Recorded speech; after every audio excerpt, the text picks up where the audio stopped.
La pena perché iniziamo con il grande parterre di ospiti di Open Day Cinema. Ivan Scinardo, a te la parola.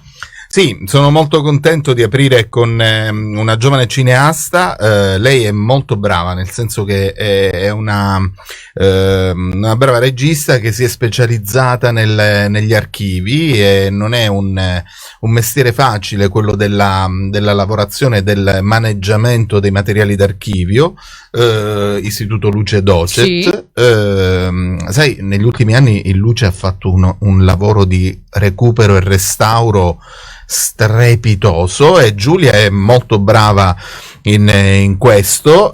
È collegata con noi. Buongiorno Giulia Cosentino, ben arrivata. Ciao, buongiorno, grazie anche della presentazione molto generosa di Ivan, grazie mille. Sei catanese o romana? Sono catanese di nascita e di origine, ma sono molto felice di esserlo, in questo momento sono romana, raffreddatissima. Ma sei a Roma adesso? Sono a Roma, sì. Sei a Roma. Fa freddissimo, non so là, ma qua proprio si muore di freddo.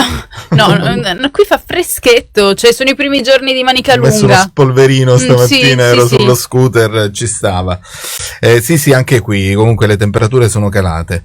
Giulia, cara, ci tenevo tanto ad aprire con te quest'oggi, poi tra l'altro chiuderà un nostro caro amico e conoscente che è Leonardo Di Costanzo, per cui dico sempre a Eliana, fin da quando è iniziato questo format molto bello e che ci appassiona tanto, che è Open Day Cinema, c'è sempre una sottile linea rossa che lega i nostri ospiti, per cui aprire con te, con la tua opera prima, che è Lui e io, mi sembrava veramente molto carina e molto efficace. E poi parliamo un po' della tua formazione in giro per l'Europa. Sicuramente tu ti sei laureata al DAMS, hai fatto ricerche nelle università di Lisbona, poi hai preso un master a Parigi, a Barcellona, insomma hai girato un po', questa ti sei data da fare. Questa catanese tosta ha girato tanto, e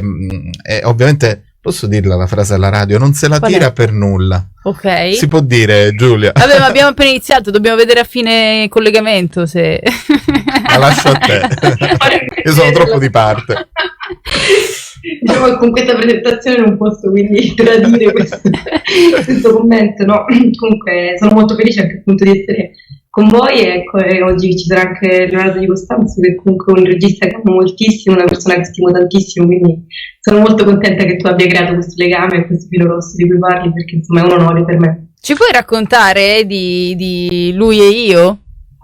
Certo, assolutamente. Lui e io è un film che è nato all'interno di una residenza artistica, si chiama Reframing Movies, che vuole valorizzare il patrimonio filmico familiare, ovvero tutti quelli che noi consideriamo i filmini di famiglia e le pellicole rimaste in cantina spesso dai nostri nonni, e quindi non visibili spesso perché non ci sono le strumentazioni, o perché appunto è difficile poi ritrovare la possibilità di lavorarle, di vederle. Queste memorie, ci sono delle cineteche molto importanti ormai, insomma, il territorio italiano e anche mondiale, che si sono occupate appunto di recuperare queste memorie, restaurarle e renderle fruibili attraverso la digitalizzazione. E quello che ho fatto io è partecipare a questo evento, appunto questa residenza che si occupa anche di fornire degli strumenti per poterle un po' rimettere nel contesto moderno. E quindi la mia idea è stata di lavorare con un fondo familiare di un signore, di un cinematore che ha girato con la sua cinepresa negli anni 50 le sue memorie personali, quindi la sua vita di sindacalista e di padre di 2 bambine, e le ho rimontate secondo il punto di vista della moglie, che è la protagonista indiscussa delle sue riprese, e quindi mi sono chiesta cosa pensasse lei dall'altra parte, no? Cioè il fatto di non avere in mano lei la cinepresa e quindi di non essere lei l'operatrice, e quindi la memoria delle loro storie comuni, della loro storia di vita, ho riscritto, diciamo, il suo punto di vista. Per entrare un po' più in quest'opera prima, diciamo, di Giulia, abbiamo la possibilità di vedere insieme il trailer, ed ecco che alla radio possiamo ascoltare Todo de Ti, mentre per chi è collegato con noi in diretta streaming su Facebook guardiamo insieme questo trailer, ed è sempre bello dalla descrizione di chi ha generato tutto questo passare poi a quello che è un'anteprima del risultato finale. E adesso, per chi si vuole collegare, siamo sulla pagina Facebook di Radio In.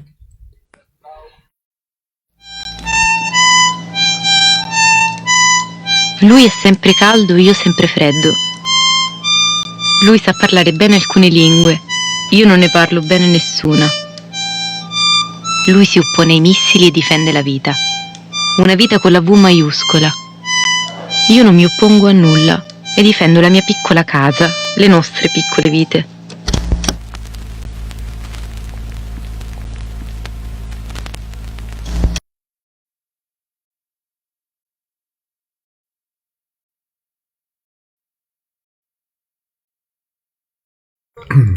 Eccoci. Dicevo, Giulia Eliana, che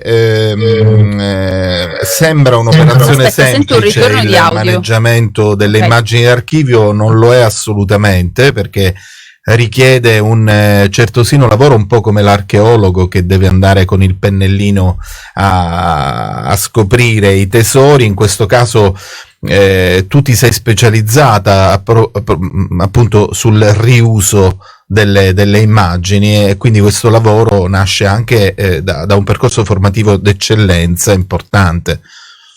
No, assolutamente, io penso poi che comunque non è soltanto mettere insieme delle immagini, cioè non è soltanto come noi siamo abituati ad aprire YouTube, abbiamo una continua diciamo, proposta di immagini. Anche adesso noi siamo immagini, no? In qualche modo su internet, quindi siamo un contenuto all'interno di un contenitore che è enorme, che potremmo appunto poi montare in tantissimi modi, possiamo ripensarlo in tantissimi modi, quindi penso che quindi in questo caso soprattutto si parla di memorie personali, ci deve essere un grande rispetto. Quindi per esempio nel lavoro che ho fatto io ho lavorato proprio anche, ho fatto una lunga intervista con l'erede, con la bambina, diciamo, della mia storia, che è la signora Anna Maria Libera, che insomma saluto se per caso ci sta ascoltando, che è stata molto generosa perché insieme a me insomma ha ricostruito quello che era il filo narrativo della storia di suo padre, quindi ci siamo proprio immerse in un lavoro certosino proprio da topini di biblioteca, insomma, in cui ci siamo messi un po' a ricostruire quelli che erano i personaggi che compaiono, perché il signor Libera era un sindacalista, quindi anche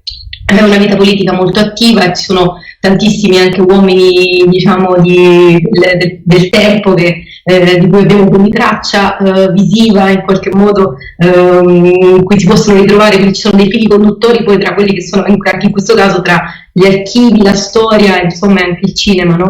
Quindi questi legami mi piacciono molto, diciamo che proprio mi appassiona molto questa possibilità di intrecciare, di legare. Per questo anche sono molto onorata della presentazione che ha fatto rispetto ai fili rossi. È tutto veramente molto molto molto affascinante.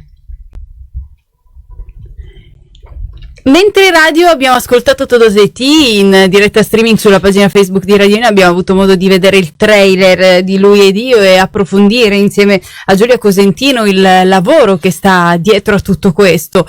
Ma come hai scelto di focalizzare la tua attenzione su questo personaggio? Perché immagino che avrai avuto 1000 alternative su un materiale d'archivio così sconfinato. Assolutamente, sì, diciamo che io lavoro moltissimo con gli archivi da tanti anni, lavoro alle ricerche, ho lavorato alle ricerche di tanti autori e autrici italiani e stranieri. È una cosa su cui mi sono specializzata sin dalla mia tesi, quindi una cosa che faccio da tanti anni, e quindi ho visto tante cose, diciamo, mettiamola così, ho visto tante cose, è una cosa che mi appassionava molto, insomma, che un po', diciamo, che ritornava nel mio percorso un po' anche di persona. Era proprio questa idea che comunque quasi tutte le opere sono girate quasi sempre da uomini, diciamo che la cinepresa quasi sempre era tenuta dal padre di famiglia, ma diciamo che anche nel panorama cinematografico questa cosa ha corrisposto per tanto tempo, no? Quindi per tante bambine che si immaginavano registe, secondo me è un po' mancato per tanto tempo questa possibilità di immaginarsi in un ruolo, diciamo, di operatrice, no? Della storia, della memoria, e quindi questa è una cosa mi ossessionava in qualche modo, e quindi ho scelto questo fondo familiare proprio perché mi dava la possibilità di lavorare su questo argomento, nel senso che il marito di questa storia è una persona assolutamente intelligente, molto partecipe, non penso che ci sia stato appunto un ruolo in cui abbia in qualche modo vessato quello della moglie, anzi la stima molto, si capisce anche da come la riprende, la inserisce in un contesto politico anche, no, della sua vita, e quindi mi sembrava proprio il giusto caso per poterlo esprimere in maniera, diciamo, non come accusa, ma proprio come proposta di riflessione, ovvero cioè lei che si ritrova a essere a casa, probabilmente anche per una questione di organizzazione banalmente della famiglia, come viveva questo ruolo, no? Cioè come si sentiva confinata, e quindi il suo giudizio sull'imposizione o scelta del ruolo appunto poi di moglie e madre, di donna innamorata di quest'uomo. Mi sembrava, diciamo, mi sembra molto attuale, contestualizzando però il tutto anche, diciamo, in un'epoca non così lontana ma neanche così vicina, e quindi con tutte le dovute distinzioni del caso. Possiamo rubarti qualche altro minuto? Abbiamo la pubblicità, resti con noi, Giulia? Abbiamo un'altra clip a sorpresa e la vediamo fra pochissimo, subito dopo la pausa pubblicitaria, sempre all'interno di Open Day Cinema su Radio In. No, ma con Giulia, off topic con Giulia. Abbiamo un filo conduttore quest'oggi che ci portiamo dall'inizio della trasmissione, prima di tornare a parlare dei lavori. No, Giulia, l'hai visto Squid Game? Non ancora, però ne ho sentito parlare, leggevo. Ma hai intenzione di vederlo, da come dici? Oh, sì, no? Dite di no. No, è molto. No, siccome abbiamo avuto un ospite illustre che ci ha detto che non c'è tempo per le serie. Quando si fanno le cose serie non c'è tempo per guardare le serie TV, quindi ci siamo inibiti e per cui cerchiamo consolazioni altrove. No, un genere da capire, molto particolare, ecco. No, diciamo che non è nella mia priorità, nella lista del Esattamente. Infatti, magari qualche domenica o giorno.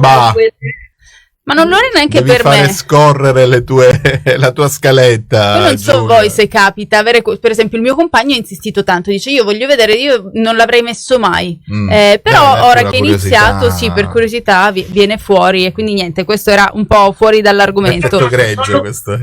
Non l'hai visto. Però non ci giudichi male perché lo stiamo vedendo, vero? No, ok, meno male, possiamo.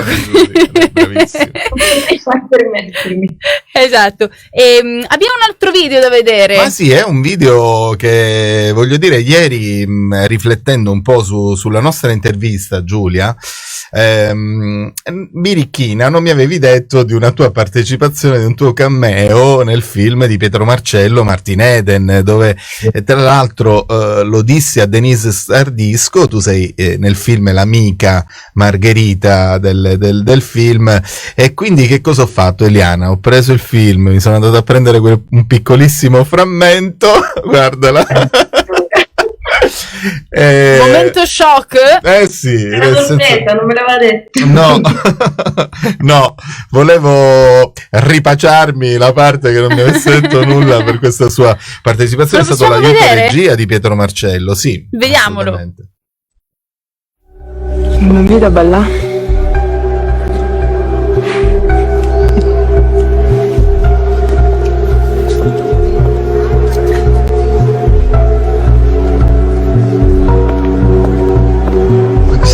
Mo ti spiego, mi viene un attimo. Ma che mi spiega? Ma che stai facendo? Mi sta ballando qui? Ma che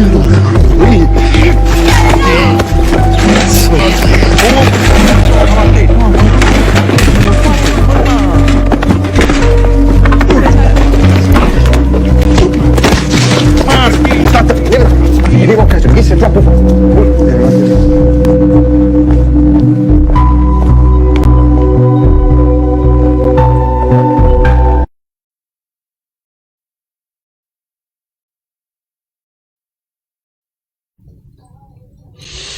Ed è bello sempre questo scambio che c'è tra chi ascolta soltanto la radio e chi invece attraverso la pagina Facebook di Radio In può attingere a contributi speciali, perché è vero che abbiamo ascoltato questa Non puoi lasciarmi così dei Backstreet Boys, che ci ha portato indietro nel tempo fino alla fine degli anni 90 con un italiano meraviglioso di una delle boy band, anzi della prima boy band pop moderna per eccellenza, ma noi nel frattempo abbiamo visto Giulia Cosentino dall'altra un'altra parte della macchina da presa, se ancora si può dire così, con le strumentazioni moderne.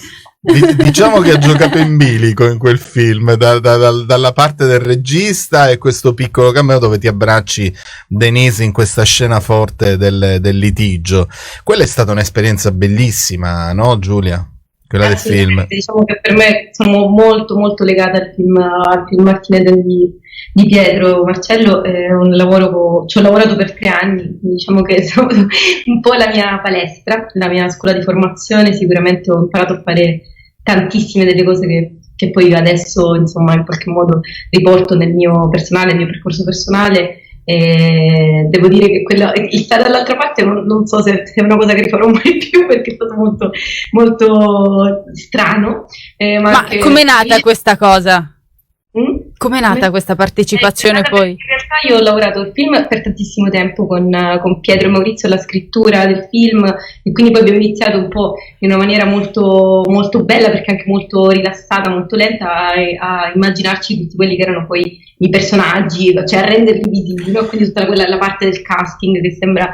conoscendo, Giulia, scusa se ti interrompo, l'inquietudine di Pietro Marcello, quando tu dici in maniera calma, mi sembra un po' una contraddizione. Perché è stato lungo, c'è un percorso che non è così facile, perché come sapete nell'industria cinematografica purtroppo i soldi non sono mai abbastanza, quindi si tende a comprimere tutto quello che è il lavoro della fase di preparazione e di ricerca, no? E invece in quel caso è stato insomma in qualche modo premiato un tempo più lungo, calmo forse non so se è l'aggettivo migliore, però insomma un tempo sicuramente più rilassato in termini proprio di ricerca, e quindi abbiamo iniziato a lavorare con la casting del film, che è Stefania De Santis, che ha iniziato a proporre a Pietro una serie di attrici per i ruoli insomma delle protagoniste, tra cui è arrivata a un certo punto la giovanissima Denise Sardisco, che saluto, e a cui appunto sono anche con lei molto legata, e io facevo un po' questa Teresa, questa amica di Margherita, e quindi davo un po' le battute. Sono siciliana, ma spesso cercavamo di lavorare sui dialetti eccetera, quindi Pietro mi ha chiesto più volte di affiancare queste giovani attrici in questi piccoli provini che facevamo tra l'altro con 16 mm, quindi insomma anche lì c'era tutta una parte legata alla pellicola e quindi un po' alle mie passioni, e quindi a un certo punto mi ha chiesto: ma ti andrebbe di farlo? Dai, saresti perfetta, cioè, quindi io un legame con il film, no? Rimanere poi impressa nella storia del cinema, e insomma è vero che questo film è così Giulia, importante. sì, ma infatti tra l'altro la scelta anche del cast, cioè oltre alla stesura della sceneggiatura, con un Luca Marinelli strepitoso, l'avevamo molto apprezzato in Gigrobò, aveva preso il Davide Donatello, e con questo film da protagonista su Martin Eden ha ottenuto il premio come Coppa Volpi come migliore interpretazione, quindi voglio dire, poi ho riconosciuto anche un Vincenzo Nevolato che ho appena rivisto in Paradise con Giovanni Calcagno. Diciamo che la scelta anche degli attori protagonisti e non è stata anche strategica ed efficace. Assolutamente sì, io penso che comunque è stato un lavoro molto ben fatto, no? Di composizione, come in tutto, insomma i film sono incontri come questo che stiamo facendo noi adesso, ma anche appunto di tante altre cose, quindi assolutamente così. Allora io ti do un appuntamento a un prossimo incontro, appena potrai svelarci su cosa stai lavorando, cosa c'è di nuovo che bolle in pentola, e noi avremo voglia di scoprirlo qui in diretta su Radio Vino insieme a te. Ce ne abbiamo voglia già adesso, però so che abbiamo da attendere un po'. No, grazie mille. Lei è un vulcano. Accoglierò sicuramente il vostro invito con piacere, come ho fatto questa mattina, quindi grazie. Grazie Giulia Cosentino, ciao! Ciao grazie Giulia! A voi, ciao Radio Vino, grazie mille. Adesso spazio alle news di Radio Vino.